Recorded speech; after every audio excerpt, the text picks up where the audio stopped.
Welcome friends, आज की video में हम देखेंगे एसएससी जीडी एग्ज़ाम जो कि 2026 में चल रहा है। उसके आधार पर एग्ज़ाम पैटर्न के आधार पे हमने यह सेट तैयार किया है। इसमें 20 क्वेश्चन हैं और ये 20 क्वेश्चन आपके एग्ज़ाम के लिए काफ़ी महत्वपूर्ण है, इसलिए जितना हो सके इस वीडियो को अपने दोस्तों में शेयर करें और यदि वीडियो अच्छा लगे तो इस वीडियो को लाइक भी करते चलें।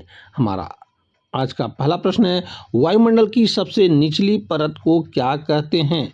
तो दोस्तों, वायुमंडल की सबसे निचली परत को क्षोभ मंडल कहा जाता है।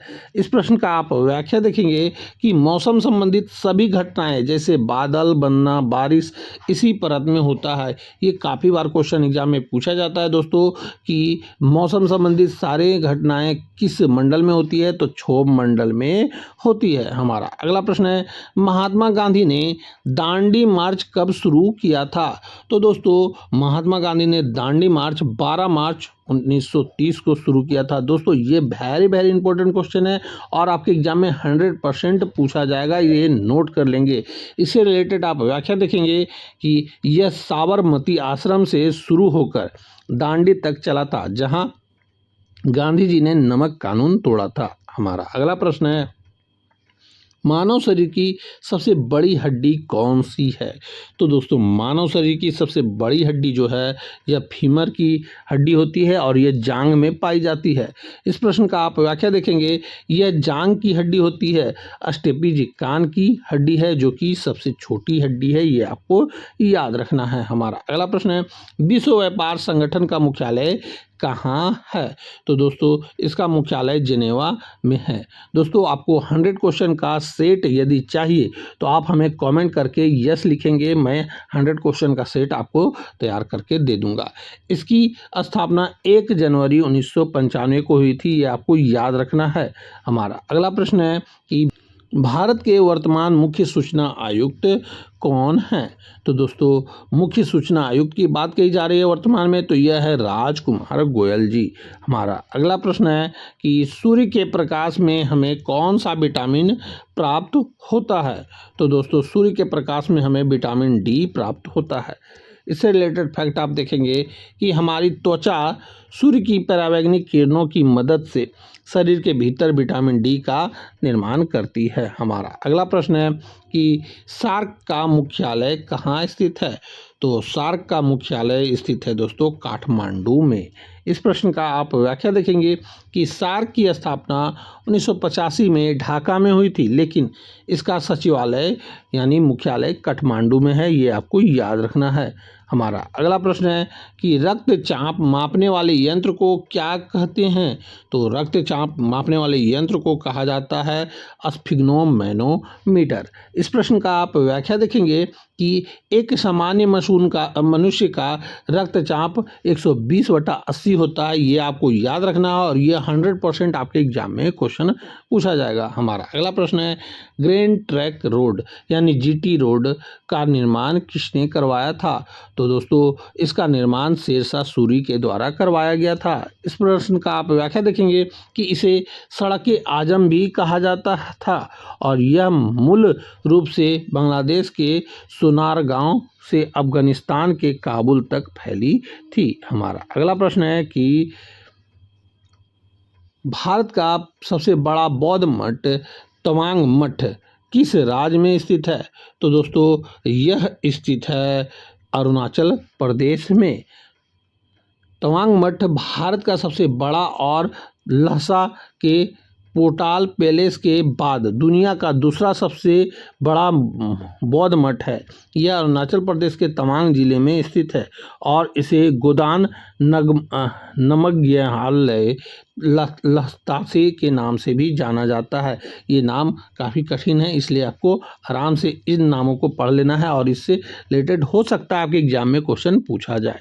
हमारा अगला प्रश्न है कि शुद्ध सोना यानी 24 कैरेट आभूषण बनाने के लिए उपयुक्त क्यों नहीं है?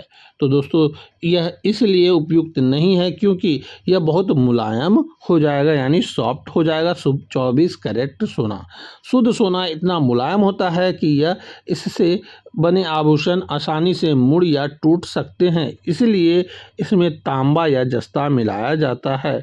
हमारा अगला प्रश्न है कि सार्क की स्थापना किस वर्ष हुई थी? तो दोस्तों इसकी स्थापना 1985 में हुई थी और इससे रिलेटेड फैक्ट आप देखेंगे कि इसकी स्थापना ढाका बांग्लादेश में हुई थी।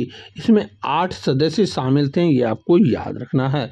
हमारा अगला प्रश्न है, पेनिसिलिन नामक औषधि किससे प्राप्त की जाती है? तो दोस्तों पेनिसिलिन नामक औषधि जो है यह प्राप्त किया जाता है कवक से। इस प्रश्न का आप व्याख्या देखेंगे कि इसे पेनिसिलियम नोटेटम नामक कवक से प्राप्त किया जाता है, ये आपको याद रखना है। हमारा अगला प्रश्न है कि ग्रैंड ट्रंक रोड किन दो देशों के बीच ऐतिहासिक संपर्क मार्ग रहा है? तो दोस्तों यह रहा है भारत और पाकिस्तान के बीच ऐतिहासिक स्मारक मार्ग। इससे रिलेटेड फैक्ट आप देखेंगे, वर्तमान में यह भारत के कोलकाता से पाकिस्तान के पेशावर और आगे अफगानिस्तान तक फैला हुआ मार्ग है।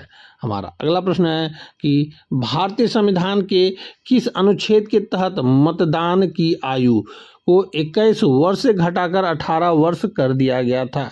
तो दोस्तों यह किया गया था अनुच्छेद 61वां संविधान संशोधन अधिनियम के द्वारा किया गया था, यह कि 21 वर्ष से आयु घटाकर 18 वर्ष कर दिया गया था।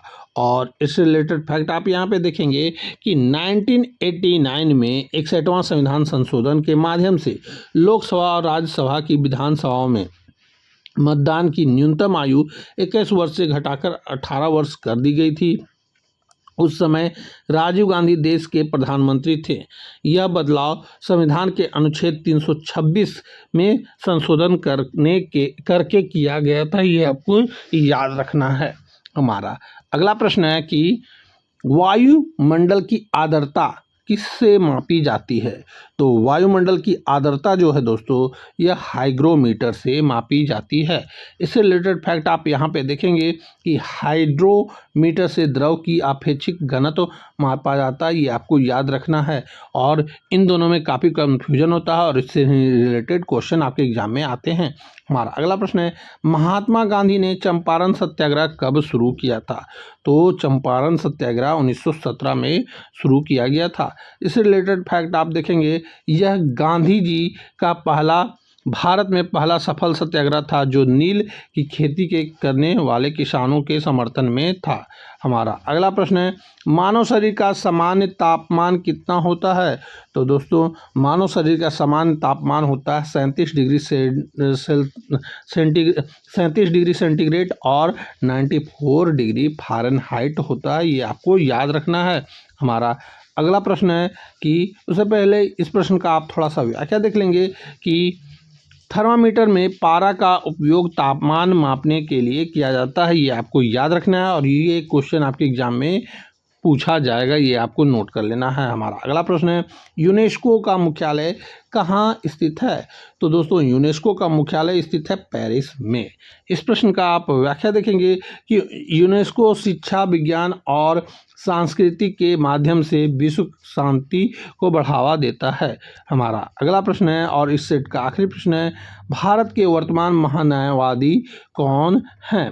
तो दोस्तों भारत के वर्तमान महान्यायवादी आर वेंकट रमनी है। तो दोस्तों यहीं पे हमारा इस सेट का 20 क्वेश्चन पूरा होता है। आपके कितने प्रश्न गलत और कितने प्रश्न सही हुए ये आप हमें कमेंट करके बताएंगे और इस वीडियो को हम यहीं समाप्त करते हैं। अब हम आपसे मिलेंगे अगली वीडियो में, तब तक के लिए जय हिंद, वंदे मातरम।